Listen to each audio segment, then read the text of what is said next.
Bonjour à toutes et à tous. Prochain atelier, une table ronde. Donc on a déjà parlé de se désengager des énergies fossiles. Moi, j'avais rajouté un point d'interrogation sur se désengager du nucléaire. Je vais appeler pour cette table ronde, et vous regarderez tous les bios dans les petits livrets avec vous, Raphaël Omayoun-Bourroman, Stéphane Feutry, Nicolas Goldberg et Corinne Lepage.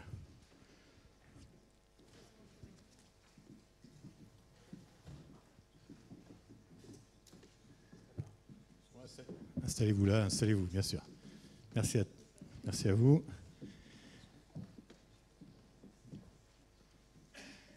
On ne va pas faire de présentation détaillée, comme je vous dis, on a toutes les infos. Ce qui est important, c'est de parler un peu de comment accélérer ou avancer dans ce sujet qui est le nucléaire. Alors moi, je vais commencer par une information que j'ai relevée. Je suis très intéressé de voir quelle est notre vision en France et comment on se place par rapport à l'international. J'ai vu que 10% de la production internationale mondiale de l'énergie est faite à partir de nucléaire. En croissance, en électricité, oui. En croissance depuis 2012. Première question peut-être à M. Feutry. Comment on se positionne en France? Quelles sont les évolutions? Donnez-nous un petit peu d'informations de ce côté-là. L'objectif après, c'est de rebondir globalement sur différentes questions que j'avais pensées, mais aussi de réagir. On a combien? Oh, c'est bon, le compteur n'est pas parti, donc c'est très bien, on a beaucoup de temps. 10 minutes à peu près, 4 fois 10 minutes. Bien, en France, le chiffre est souvent cité, 75% de la production électrique est d'origine nucléaire, c'est à peu près stable depuis de nombreuses années. Le reste est assuré par des énergies renouvelables, essentiellement hydrauliques depuis très longtemps. De plus en plus l'éolien, le photovoltaïque. Et il reste 3, 4, 5% de compléments par des énergies fossiles. Ce qui veut dire qu'aujourd'hui, plus de 95% de la production d'électricité française est décarbonée. On peut dire que l'électricité française ne réchauffe pas la planète. C'est le sujet qu'on a abordé amplement depuis ce matin. Donc ça, c'est un acquis. Nos prévisions, c'est que dans les 10 ans qui viennent, on sait assez bien prévoir les choses. Les rythmes d'évolution sont certainement trop lents, mais ils sont ce qu'ils sont. On sait qu'on ne peut pas faire plus. On a une limitation introduite par la loi sur notre capacité de production nucléaire, donc on ne fera pas plus. Dans les 10 ans qui viennent, on ne fera pas moins non plus. On va rester stable en production nucléaire. Parallèlement à ça, les énergies renouvelables vont continuer à se développer, vont continuer à effacer les énergies fossiles, et puis vont continuer à permettre à la France d'exporter une électricité bas carbone. Donc non seulement l'électricité française est décarbonée, mais on contribue quelque part aussi à une production, une consommation électrique dans les pays riverains qui est bas carbone. Donc ça nous mène à peu près à 2029. L'année a déjà été citée. Au-delà de 2029, on va avoir un anniversaire, en quelque sorte. On va avoir le 50e anniversaire d'un certain nombre de réacteurs du palier 900 MW, parmi les premiers qui ont été construits. La question se posera, faut-il les amener tous à 60 ans?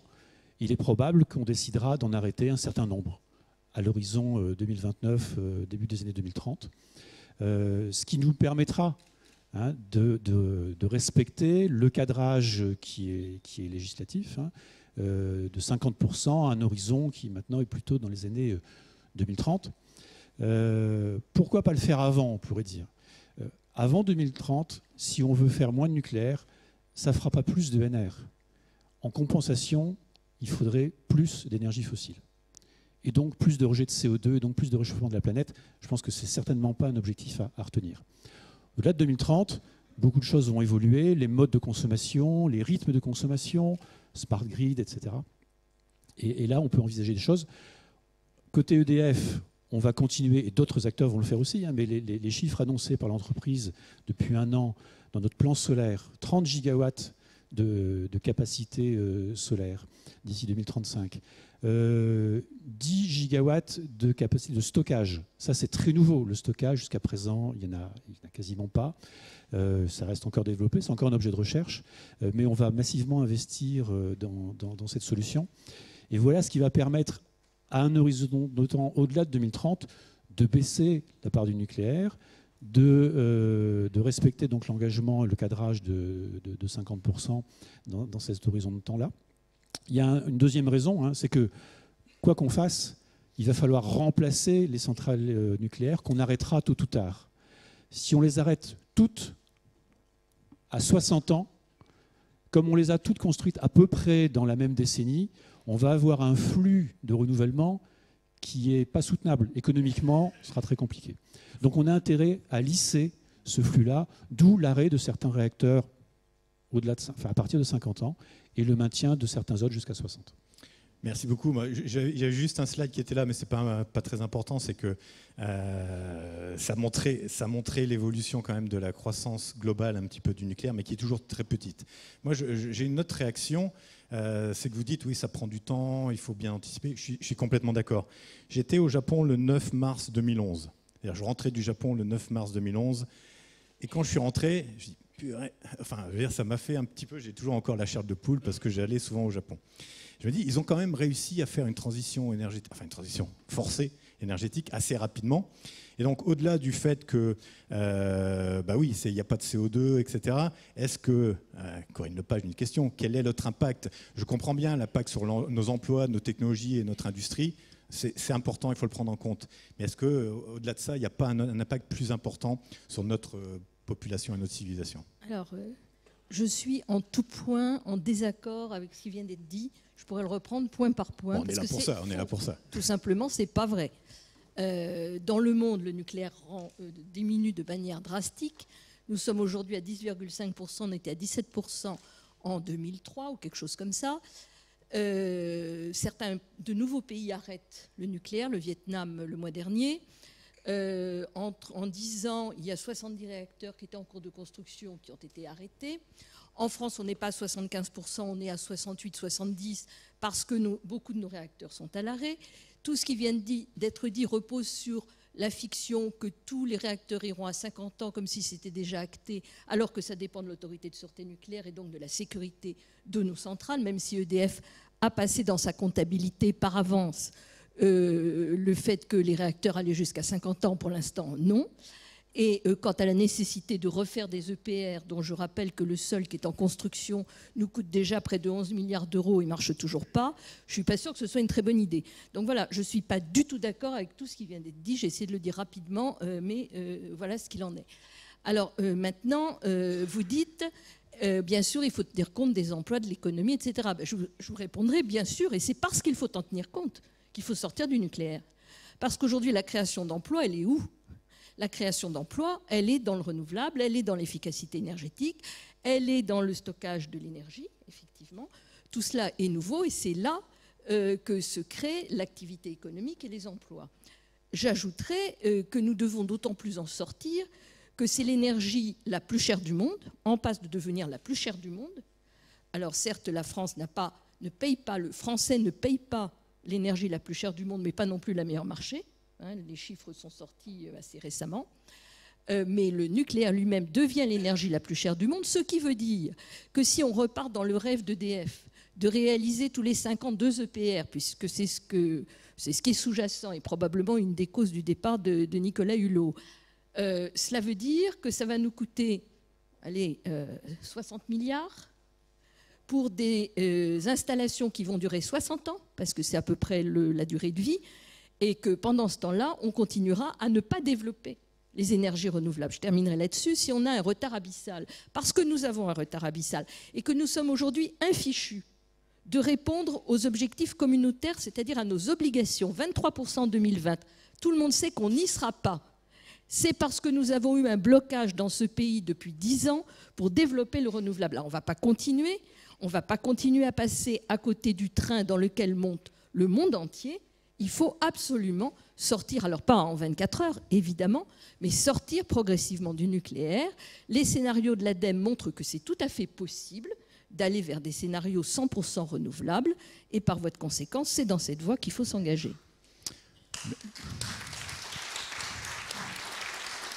Alors, bon, ce temps-là est décompté, hein, donc le temps d'applaudissement. Merci. On est d'accord sur le développement des renouvelables et je pense que quand on voit ce qui se passe à l'international, les investissements des Chinois, 500 milliards d'euros d'investissement dans le renouvelable pour 2 ans, enfin partout, tout le monde y va. Est-ce qu'il n'y a pas des limites quand même? On entend aussi, enfin vous voyez ce que j'ai pioché ce matin à la télé, foutez-nous la paix avec les éoliennes dans le Nord, etc. Où se trouve la limite, Raphaël? Un petit peu la limite technique, mais aussi économique. Je comprends aussi que l'enjeu est au-delà de l'économie, c'est important l'économie, mais je prends toujours l'exemple de Volkswagen qui a payé une petite amende à cause du Dieselgate. Bon, il a payé 17 milliards de dollars d'amende. Bon, ils ne sont pas morts. Donc, je pense qu'il y a aussi, au-delà de l'économie, ce qui est important, de voir comment on peut intégrer plus de renouvelables, quelles sont les limites à cela et quels seraient les plans. Alors, la première chose que je voulais dire, c'est qu'il n'y a pas de politique énergétique parfaite. Une politique énergétique parfaite, ce serait une politique énergétique qui serait bas carbone, évidemment, peu chère pour le consommateur, qui assurerait la sécurité d'approvisionnement et qui serait compétitive. Ça, à court terme, on ne peut pas réunir ces 4 éléments. Avant de parler de limite des renouvelables, je pense qu'on est dans le pays le plus nucléarisé au monde. Il faudrait déjà que les renouvelables aient une place qui soit raisonnable. Et donc, avant de parler de limite, il faudrait parler de leur développement. Et il y a 2 choses que je voudrais dire de très simples. Vous avez d'un côté un coût décroissant pour les renouvelables en raison de gains de productivité et d'effets d'apprentissage. Et de l'autre côté, des coûts qui sont croissants pour le nucléaire.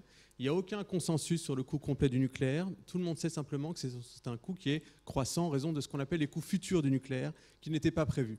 Ou du moins qui ont été... prévues qui ont été dimensionnées de manière inférieure à ce qu'elles représentent vraiment, notamment le coût du démantèlement.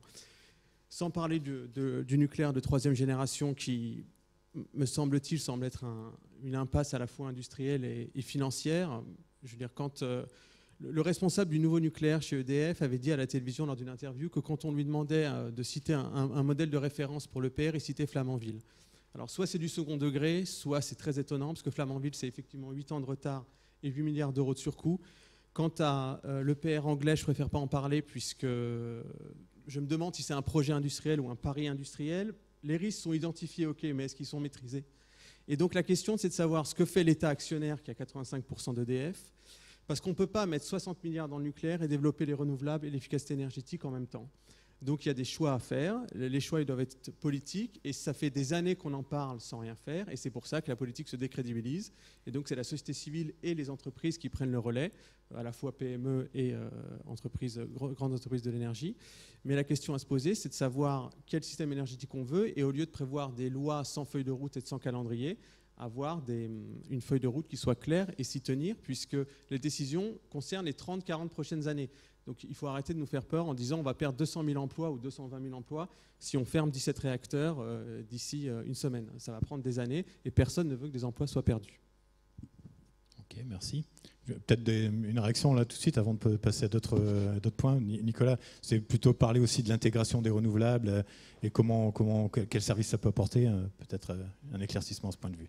Pour faire un petit peu la synthèse dans les différentes positions, qu'on soit pour ou contre le nucléaire, qu'on ait une stratégie de développement des nouveaux EPR ou non, de toute façon, ce qu'on sait, c'est que le parc nucléaire actuel vieillit. Il a un coût d'exploitation, donc avec des coûts qui ne sont pas entièrement connus, mais dont certains ont déjà été amortis, ce qui fait que ça le rend un petit peu compétitif. On a un État qui n'a pas forcément les leviers pour fermer des réacteurs, pour suivre des objectifs d'une politique énergétique, sans l'avis de la SN. Évidemment, si la SN dit que certains réacteurs ne peuvent pas être exploités, les réacteurs sont fermés. C'est ce qui s'est passé pendant une période sur Tricastin, le temps d'ajuster la digue. Mais pour des questions de réglage du mix énergétique, c'est pas possible. Et ce qu'on voit sur le nouveau nucléaire, c'est que même si on y va au rythme que voudrait EDF et la SFEN également, qui est plutôt alignée sur les positions d'EDF, c'est normal, on voit bien qu'au bout d'un moment, on aura besoin des énergies renouvelables en complément du nucléaire. Le nouveau nucléaire ne pourra pas complètement remplacer l'ancien, donc quoi qu'il arrive, on aura besoin des énergies renouvelables. Donc là-dessus, c'est bon. Donc finalement, désengagement nucléaire, point d'interrogation. En partie, on y est déjà. La question, c'est de savoir à quel rythme, si on accélère, et jusqu'où on va. Est-ce qu'on se désengage jusqu'à zéro, ou est-ce qu'on garde une certaine base pour se dire qu'on produit en base ou qu'on exporte. Donc de toute façon, on aura besoin des énergies renouvelables. Donc moi, j'entends beaucoup d'opposition sur le coût des énergies renouvelables, les éoliennes qui, pour citer M. Bertrand, ne servent à rien, ne créent pas d'emploi, écoute les yeux de la tête. Bon, sans caricature évidemment, on en aura besoin de toute façon. Donc il faut peut-être travailler sur l'acceptation. Ensuite, il y a une question d'intégration au réseau, puisqu'effectivement les énergies renouvelables, donc éolien et solaire surtout, sont variables et dépendent du vent. Alors on dit intermittente ou variable suivant le camp dans lequel on est, mais c'est grosso modo la même chose. Donc il faut développer des nouvelles technologies sur le réseau et surtout des nouveaux processus. Nous, chez Columbus Consulting, on a beaucoup travaillé sur les smart grids pour voir comment est-ce qu'on pouvait mieux intégrer les énergies renouvelables. On a travaillé notamment sur ce qu'on appelait les nouvelles offres de raccordement, les offres de raccordement intelligentes pour les éoliens, pour l'éolien, pour se dire comment est-ce qu'on raccorde au réseau, mais pas forcément à pleine puissance pour couper quand on a des contraintes. Ça fait partie des smart grids qui vont permettre une meilleure intégration du renouvelable sur le réseau. Ce qu'il ne faut pas oublier derrière, aussi, c'est que derrière, il y a des humains et il y a tout un processus à la fois d'acceptation au niveau de la société civile sur laquelle il faut passer, parce qu'on aura forcément un coût financier qui sera, je dirais, transparent, mais pour une fois, ça a ses avantages et ses inconvénients. C'est que quand c'est transparent, effectivement, on sait, mais par contre, on se dit, oh là, ça coûte cher. Ben, oui, enfin, cher par rapport à quoi? Enfin, il faut toujours un comparatif. Et il y a un phénomène aussi sur lequel nous, chez Columbus, on travaille énormément, mais qui ne se voit pas forcément, c'est qu'on change les processus des entreprises. Je parlais de l'éolien qu'on raccorde en disant qu'on a une certaine flexibilité dessus pour qu'en conduite ça passe mieux et qu'on puisse mieux intégrer les énergies renouvelables. Ça veut dire que celui qui raccorde l'éolienne tout en amont, donc qui travaille sur le développement réseau long terme, il doit transférer une information à celui qui travaille en conduite pour lui dire attention, ce parc éolien je l'ai raccordé mais avec une certaine puissance, donc tu peux utiliser le levier.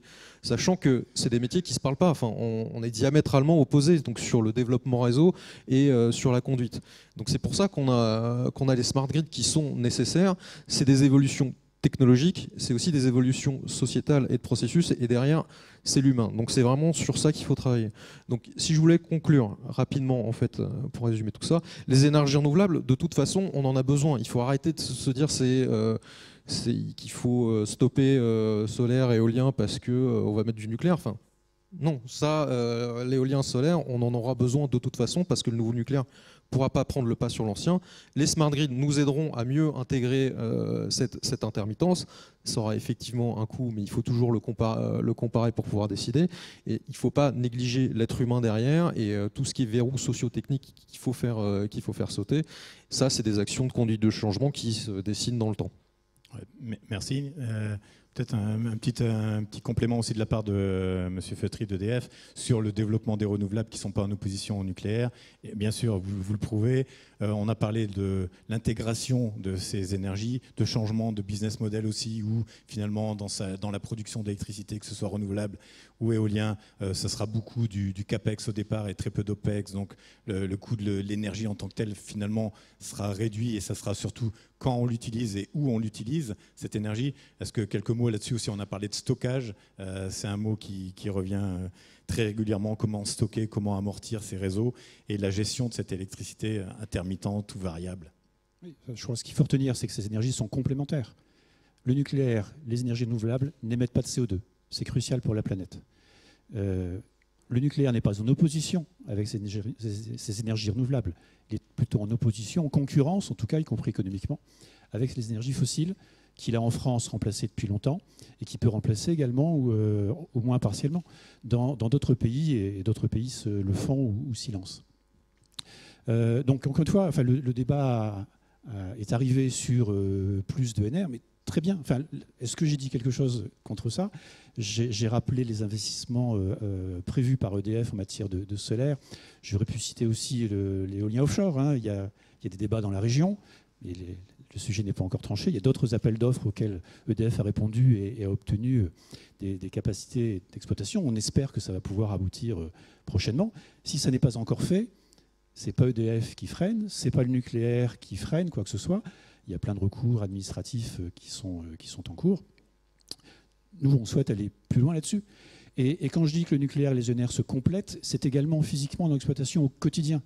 On a la chance en France d'avoir un nucléaire qui est flexible, contrairement à d'autres pays où le nucléaire reste en base, c'est-à-dire il est toujours à la même puissance. En France, on sait le faire varier très facilement. 2 fois par jour, une fois la nuit, une fois l'après-midi par exemple. La nuit parce que la consommation baisse, l'après-midi parce qu'on a des pics de production photovoltaïque. Ces pics, d'année en année, ils vont augmenter, hein, et on sait s'adapter à ça. Donc c'est vraiment en ça qu'on est complètement complémentaires dans un mix électrique qui doit rester bas carbone. Oui, moi, ce que je voulais dire, c'est que effectivement, quand vous dites vous opposez pas le nucléaire et les énergies renouvelables, vous vous doutez bien que tout investissement qui va vers une énergie manquera à celle d'une autre. Donc là, on a eu 13 ministres, je crois, en 20 ans de l'écologie qui ont parlé du nucléaire. Et en fait, je commence à comprendre bien tard, sûrement plus tard que vous tous, que la transition énergétique en France, ça veut dire parler du nucléaire, mais sans rien faire absolument. Puisque tout ce qu'on fait, tout ce qu'on dit, finalement, il suffit de changer de ministre et il ne se passera rien. Et on ne peut pas, d'un côté, réduire la demande et améliorer l'efficacité énergétique, tout en gardant la même part de nucléaire et en développant les renouvelables. Mais le sujet, c'est le CO2. Le vrai sujet, c'est le CO2. Le CO2, c'est un sujet qui vous arrange bien. On en a beaucoup parlé depuis ce matin, je ne suis pas le seul. Non, mais vous avez raison. Mais effectivement, quand vous dites pour sauver le climat, il faut le nucléaire, vous nous mettez dans une situation un peu délicate puisque c'est difficile de vous apporter la contradiction là-dessus. Mais quand on parle de transition énergétique, il faut raisonner transition écologique au sens un peu plus large. Et quand on parle de transition environnementale ou écologique, vous ne pouvez pas me dire que les déchets radioactifs sont une hypothèse que vous admettez dans les prochaines années comme modèle écologique soutenable. Les déchets, on sait où ils sont, on a des filières de traitement. Bon, on ne va pas rentrer sur le sujet des déchets parce que très franchement, ça prendrait toute l'après-midi. Non, moi je voudrais revenir sur ce qui vient d'être dit parce que c'est extrêmement important. En matière d'énergie ou d'électricité comme dans le reste, il y a de l'offre, il y a de la demande. L'efficacité énergétique, voire la sobriété, nous conduit à réduire notre demande. Et au niveau des engagements communautaires, nous devons accroître notre efficacité énergétique et donc réduire notre consommation énergétique. D'accord, ça c'est un point. Deuxième point, nous avons, vous le dites monsieur, et vous avez malheureusement probablement raison, une stagnation, une stabilité, comme vous voudrez, de la production d'électricité nucléaire, avec une demande qui tend à baisser, à stagner ou à baisser. Ça veut dire qu'il n'y a pas la place sur le marché pour le développement du renouvelable. Alors, dans les projets qui ont été présentés dans le cadre de la programmation pluriannuelle de l'énergie, on a un scénario absolument génial dans lequel nous allons augmenter de 350% ou 250% nos exportations. Super, super, sauf que pour qu'il y ait des exportations, il faut qu'il y ait des importations. Et que donc les autres nous achètent notre électricité. C'est pas de bol parce que les autres, ils visent précisément, un, à passer à de l'énergie verte, il y en a qui ne veulent pas de nucléaire, et deuxièmement, de toute façon, tout le monde est à la même règle, c'est-à-dire réduire sa consommation. C'est-à-dire que nous avons zéro espoir d'exporter massivement du nucléaire.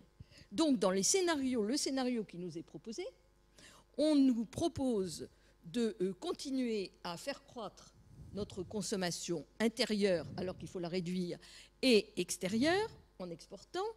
Et donc, on est sur un mythe, on va pouvoir en même temps faire progresser le nucléaire et le renouvelable. Mais ce n'est pas vrai, parce que cette offre-là, on ne l'aura jamais. Donc, on va rester avec notre plan, notre stabilité nucléaire et notre stabilité de renouvelable, parce qu'il n'y aura pas plus d'offres. Il y a d'autres commentaires, je voulais juste dire un petit mot. Moi, j'ai tendance à penser que la consommation d'électricité globalement a un potentiel plus important à se développer. Avec la mobilité, avec d'autres applications, d'autres power to gas, etc. Donc, je pense qu'à long terme, il y a un vrai potentiel de développement de l'électricité. Et donc, de laisser de la place aux renouvelables n'est pas compatible. Mais Nicolas, après... Si je peux réagir là-dessus, et pour...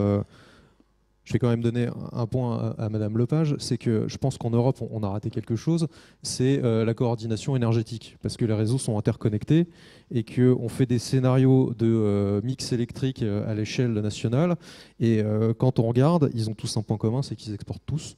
Donc à un moment, il va peut-être falloir se coordonner à un niveau européen pour savoir comment on fait. C'est très loin d'être gagné vu la divergence des modèles industriels, mais il y a des efforts qui sont faits dans ce sens. Ensuite, sur la consommation d'électricité. Globalement, on a plusieurs visions, mais que ce soit EDF ou sa filiale RTE ou la DGEC, on voit que par année, on est autour de soit plus 0,5 ou soit moins 0,5, malgré des transferts d'usage. Donc on est sur une consommation, soit qu'on peut dire en légère croissance, c'était le cas du cahier d'acteurs d'EDF, soit en légère décroissance, malgré des transferts d'usage. Mais il y a quand même certaines flexibilités qu'on peut retrouver sur ce réseau, notamment à travers la production d'hydrogène, parce qu'on a beaucoup parlé d'hydrogène en se disant bah voilà, ça fait un nouveau gaz. L'hydrogène est un vecteur, et si on veut qu'il soit propre, c'est l'électricité. Donc en fait, on a globalement une consommation d'énergie qui va devoir baisser dans tous les domaines. J'espère plus rapidement dans le fossile que dans l'électricité. On a des relais de croissance sur le véhicule électrique et sur l'hydrogène, mais effectivement, c'est pas ça qui fera une croissance de l'électricité de 15% par an. Et ça fait un petit peu écho de toute la question, c'est se désengager du nucléaire, jusqu'où et à quel rythme. Là, pour l'instant, on est plutôt sur un rythme où on va commencer à fermer des réacteurs donc en 2029 avec budget. Donc, en supposant bien sûr que l'ASN donne son feu vert pour les prolonger. On a parlé des ministres qui se succèdent et on n'arrive toujours pas à fermer un réacteur. Il y a un petit peu un jeu d'acteurs autour de ça, au sens où on a des ministres qui nous disent je vais fermer tel ou tel réacteur sans pouvoir le faire en fait légalement. Hein. Légalement, c'est l'ASN ou EDF qui ferme ces réacteurs, ou le ministère si l'ASN a déjà dit que le réacteur était dangereux. Donc, les anciens réacteurs, moi j'ai du mal à voir dans quelle mesure en fait on va les fermer sans avoir un système de bras de fer comme on avait fait pour Fessenheim, qui en fait n'a rien donné hein, à la fin. Hein, pour l'instant, Fessenheim tourne toujours. Donc voilà, elle a redémarré récemment. Après 3 ans d'arrêt, effectivement. Mais elle a redémarré. Donc, effectivement, moi, j'ai du mal à voir dans quelle mesure est-ce qu'on va fermer des réacteurs avant l'échéance de 2029. J'ai aussi du mal à voir dans quelle mesure on peut construire tout de suite des réacteurs EPR, sachant que Flamanville n'est toujours pas en service et que, et ça c'est assumé d'un point de vue EDF, il faudra financer ces réacteurs d'une certaine manière, parce que le marché ne suffit pas à financer les renouvelables, ne suffit pas à financer le nouveau nucléaire non plus. Donc il y aura un coût politique. Pour l'instant, on est dans l'immobilisme total entre les anciens réacteurs qu'on garde et les nouveaux qu'on ne fait pas. Là, les renouvelables ont un rôle à prendre, mais l'État doit prendre ses responsabilités, puisque c'est l'État qui lance les appels d'offres et les candidats qui répondent avec un certain niveau de prix. Donc voilà, on a des choses à faire, mais il faut bien voir qu'il y a des contradictions à tous les étages là-dessus. Un petit complément de... Je voulais revenir sur les capacités d'exportation. Il y a plein de projets de construction de nouvelles lignes. Certaines sont en cours. Vers l'Espagne, en partant de la Nouvelle-Aquitaine, d'ailleurs, les capacités ont été doublées. La ligne fonctionne à 95% dans le sens de l'exportation, France vers Espagne. Vers la Grande-Bretagne, vers l'Italie, il y a des projets également en cours.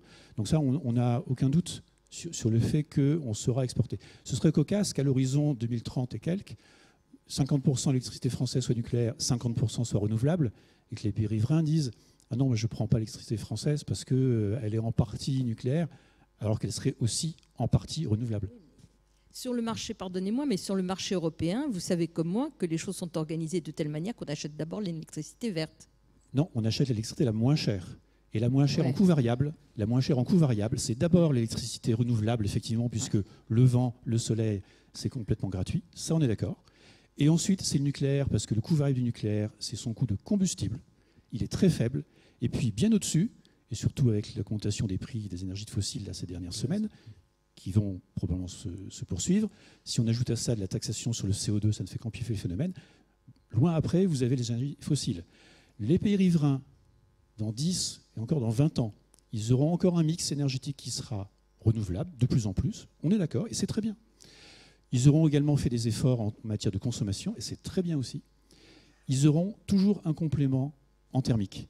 Et quand on compare un prix ENR et nucléaire, comparé à un prix ENR et thermique, ENR et nucléaire, c'est toujours moins cher, même à ces horizons de temps-là. Et donc, la France restera économiquement en situation d'exportation vers les pays riverains. Oui. Alors, Raphaël, peut-être quelques compléments. Et puis aussi sur les financements, parce que ce planche, c'est un point important. Est-ce qu'il y a un levier aussi Alors, la première chose que je veux dire, je suis d'accord avec Nicolas sur le fait qu'en Europe, il y a une absence totale de stratégie collective en matière de transition énergétique, que c'est assez peu harmonieux et désordonné. Donc ça, c'était sur l'Europe. Mais bon, on peut difficilement donner des leçons vu qu'on n'y voit pas très clair d'ailleurs en France déjà. La deuxième chose, c'est que si la technologie nucléaire était une technologie compétitive, comme vous le savez, le marché européen est libéralisé pour qu'aucun pays ne choisisse la technologie nucléaire si c'est la plus compétitive sans qu'il y ait des garanties de prix ou des aides d'État, comme c'est le cas en Grande-Bretagne pour Hinkley Point. Ça, c'est la première chose.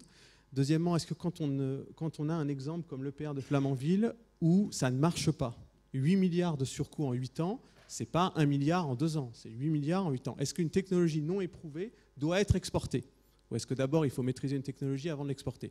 On est en train de l'exporter. Donc j'ai l'impression qu'on assiste à une sorte de folie des grandeurs, ou une sorte de fuite en avant. Il faut toujours continuer dans cette impasse, alors qu'effectivement, comme disait Madame Lepage, il y a une étude qui est sortie d'Eurostat qui dit qu'il y a une quinzaine de pays en Europe dont le prix de l'électricité est moins cher qu'en France. Et certains n'ont pas de nucléaire. Donc l'argument de compétitivité, il ne tient plus. Il a pu être vrai, mais quand on prend en compte le coût complet du nucléaire, il ne tient plus. Et donc l'idée, c'est de voir vraiment comment est-ce qu'on peut sortir de là sans toujours tourner en rond en disant qu'il faut plus de nucléaire parce que c'est comme ça qu'on va réussir. Il faut changer de modèle énergétique complètement. Je pense pas qu'on ait En fait, pour sortir du sujet économique, je vais poser une question. Est-ce que le coût, c'est réellement la question ? Est-ce que c'est vraiment ce qui va déterminer ce qu'on va faire ? Ça va rentrer dans l'équation, mais il n'y aura pas uniquement ça.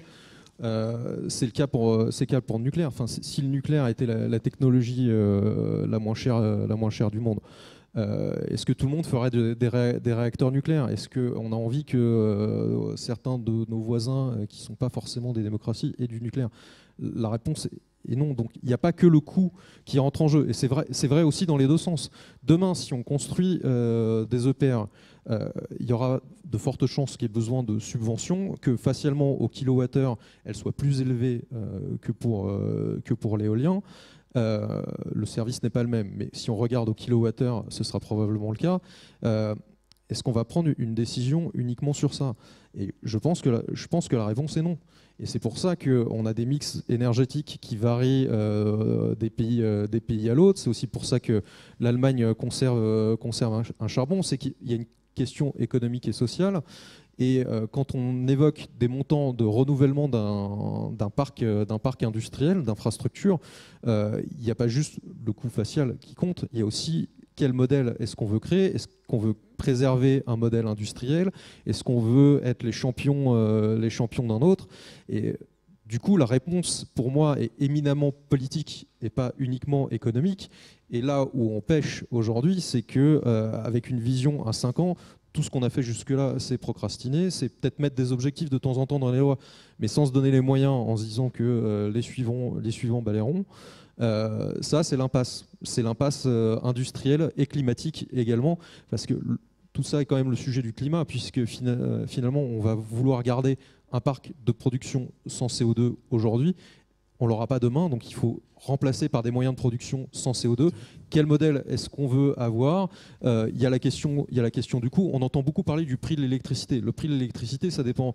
C'est du marché, c'est du réseau, c'est des taxes. Donc, effectivement, la France ne paye pas le prix le moins cher. Je ne pense pas que le pays qui paye le moins cher son électricité ait la meilleure stratégie non plus.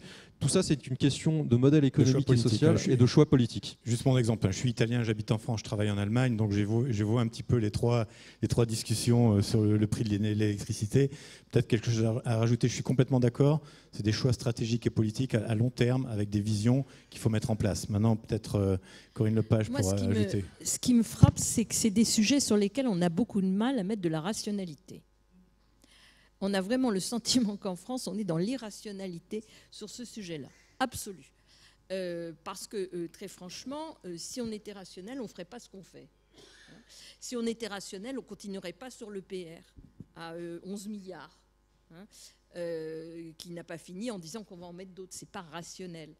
Là où je vous rejoins, c'est qu'il y a effectivement, à côté de la question du coût, la question du risque, qui est quand même pas totalement négligeable. Vous parliez du Japon, j'y suis allée aussi. Vous avez, chez nous, je pense que ce qui est le plus handicapant, c'est la question culturelle. C'est-à-dire que dans notre imaginaire, nous avons attaché une forme de fierté française à notre savoir-faire dans le domaine du nucléaire. Et nous y restons attachés, collectivement. Or, ça a été vrai, incontestablement.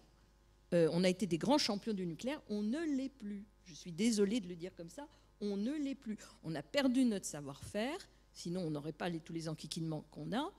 Et on reste complètement scotché à une vision qui est une vision des années 70-80, pas une vision des années 2020, alors qu'on a des ingénieurs formidables, qu'on a des boîtes qui ne demandent qu'à se développer, qu'on a des technologies, qu'on a tout ce qu'il faut pour faire le changement, pour le faire intelligemment, pour le faire rationnellement.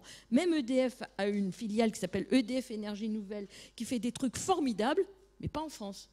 C'est pas de bol. Pas en France, ailleurs. Voilà. Oui, ailleurs, là où il faut décarboner l'électricité. Oui, d'accord. Voilà, donc notre problème, il est là, c'est un problème culturel. Tant qu'on ne sera pas arrivé à sortir de l'idée que le nucléaire, c'est la fierté française, et à mettre dans d'autres formes énergétiques notre fierté, que ce soit les champions du stockage, que ce soit les champions du solaire deuxième génération, troisième génération, ce qu'on voudra, on n'en sortira pas. Mais on peut faire tout ça. On peut faire tout ça. Oui, mais je pense que... On fait du nucléaire, on fait du renouvelable, on se lance dans le stockage, en France aussi, et chez nos filiales, notamment en Grande-Bretagne. Donc voilà, tout ça n'est pas incompatible, tout ça se complète parfaitement. Allez, un petit mot. Un petit mot, oui, mais je ne sais pas s'il va être si petit que ça. Moi, je pense qu'on ne peut pas être un champion mondial du renouvelable et du nucléaire en même temps.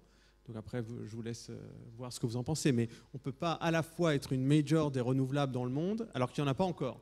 EDF pourrait le devenir, et être aussi, ou une major du stockage aussi, et être aussi le leader du nucléaire. Ça, c'est pas possible.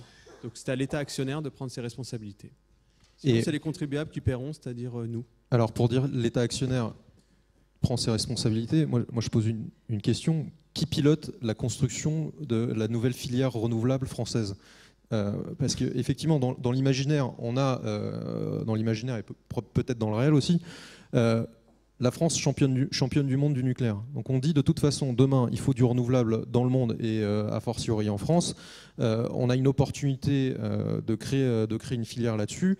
Pour l'instant, ça s'est surtout soldé par des échecs parce qu'on n'a pas un pilote de filière, et dans un marché complètement libéralisé, on a des entreprises émergentes qui sont soumises à la concurrence internationale d'acteurs qui sont largement plus en avance que nous. Donc au niveau Europe, on a Vestas, Siemens, Gamesa, mais on voit qu'ils sont, même eux sont en train de se faire dépasser par les acteurs chinois, donc Goldwind et compagnie. Donc on a quand même des acteurs qui sont très en avance, peut-être pas encore des champions, mais en tout cas qui sont très en avance. Comment est-ce qu'on construit une filière d'excellence française dans le renouvelable dans ce contexte sans pilote ? Ça me semble compliqué. C'est de la politique, ça. Hein, mais c'est complètement de la politique. Derrière, il y a des hommes, donc il faut y travailler, des hommes et des femmes. Notre filiale Énergie Nouvelle, on rêverait de produire davantage de renouvelables en France. Si on ne fait pas encore de offshore, c'est qu'on est bloqué par d'autres. Ok. C'est un exemple. Il n'y a pas que l'offshore. Si vous acceptiez qu'on débloque les projets sur l'autoconsommation collective et individuelle, je vous assure qu'on augmenterait considérablement le parc solaire français dans des délais extrêmement brefs. On est sur ces sujets, on a des offres auprès de nos clients. Il faut le dire à la Creux, parce que je pense qu'elle serait intéressée de la répond aux offres de la Creux. C'est une vraie table ronde dynamique, interactive. Il y a 2 ans, le directeur financier groupe d'EDF, Thomas Pickmal, a démissionné en disant qu'il ne pouvait pas cautionner le projet Hinkley Point. Donc je laisse cette démission à votre réflexion. Bon, écoutez, on est bien dans les temps. Je pense qu'on peut encore en discuter largement tous ensemble. On est à disposition. Merci à vous tous, en tout cas, d'avoir joué le jeu.